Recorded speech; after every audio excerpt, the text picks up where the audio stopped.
Here's some trending news from Media Campus West Studios via one of your favorite news outlets. See caption for sourcing. I can't believe I'm even having to address this. So I was on a flight the other evening from New York to Dallas, and on that flight I was wedged, quite literally wedged, between two very obese people. And I spent about 3 hours, just over 3 hours, squished like a little sardine between these people, with them encroaching upon my space, with them touching me, sweating on me. Ugh. I had maybe a third of a seat, at best. And in light of that, I rage tweeted the entire flight about the situation with pictures and everything. And it was actually odd because as I was doing this, so many of you seemed to be enjoying it. A lot of you said that it made your night, that it made you laugh. And so I continued to post updates that got progressively funnier and funnier, I suppose, as I was starting to write them with the purpose of making you guys laugh at my pain while I was hating it. Eventually, this led me to a point where I tweeted at American Airlines, because that's who I was flying with, about the situation, and they effectively told me, too bad, how sad, go in, F yourself. They said, our passengers come in all shapes and sizes. We're sorry you were uncomfortable on your flight. I was not impressed. And honestly, I thought that was the end of it. I said what I needed to say.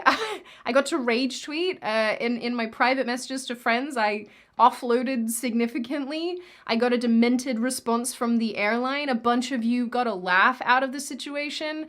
I got to be my regular Sydney self on the internet during my flight, and I thought, you know, that's that, right? I'm gonna follow up with the airline privately. But I was being called fat phobic and told that I'm fat shaming and that I'm a horrible human being. I got called the C word. And as of filming this, the Daily Mail covered this story. In fact, it's presently the front page of their website. It's the first story on their website. And then news.com.au also covered the story and said that I'm fat shaming and, you know, said that I'm offensive. So acknowledged that it was totally messed up what was going on. And they even said that they were trying to find a child who might swap seats with me. And I don't know what kind of parent would sign off on that. Maybe these modern weird ones. But it was a full flight. I understood that there was very little that anybody could do except for buying 2 seats, because you know that you're not gonna fit in the ones on the plane. That was the thing that could have happened, that could have saved all of us the pain and suffering and discomfort and unhappiness that ensued.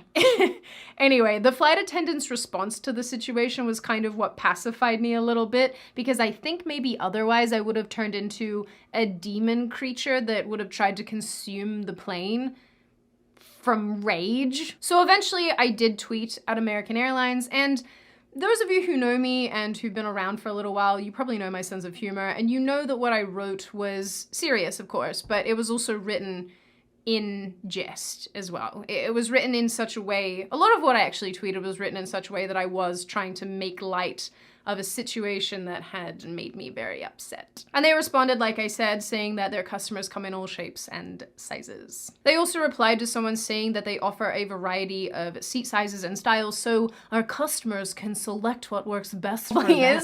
But I don't know why that's a bad thing. I really don't. And when I talk about the obesity epidemic, when I talk about the fat acceptance movement, I don't make a secret of the fact that I don't like this. People should not be as big as they are today. And in the small percentage of cases where it is a medical condition, where it is related to something other than not being able to control what you eat, not going to the gym, being very sedentary, I realize that those people exist and I feel very bad for them because they don't have a lot of control over that. But the vast majority of people do.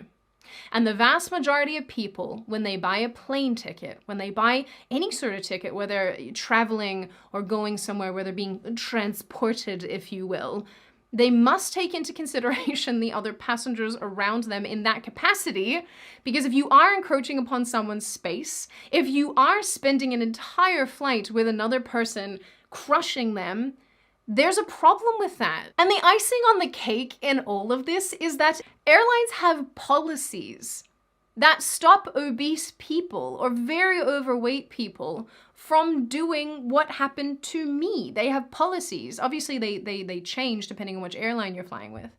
But the majority of them have something in place that basically says, if you are too big, you should probably buy an additional seat. If you are too big, you can't get on the plane. They have these rules in place to stop these very things from happening. And hilariously, when they do and you say, hello, this happened to me, this wasn't okay, their response is actually, eat a bag of pee-pees. On earth is the point of having these policies if you're not going to enforce them? The fact that the response to this was to call me a fat shamer, to make me into the bad guy, really speaks to how demented we have gotten as a society, because in this context, I think any regular normal person would have reacted the way that I did, because nobody wants their space encroached upon like this. Nobody wants to be touched like this. It's not okay. It's uncomfortable. It's awful.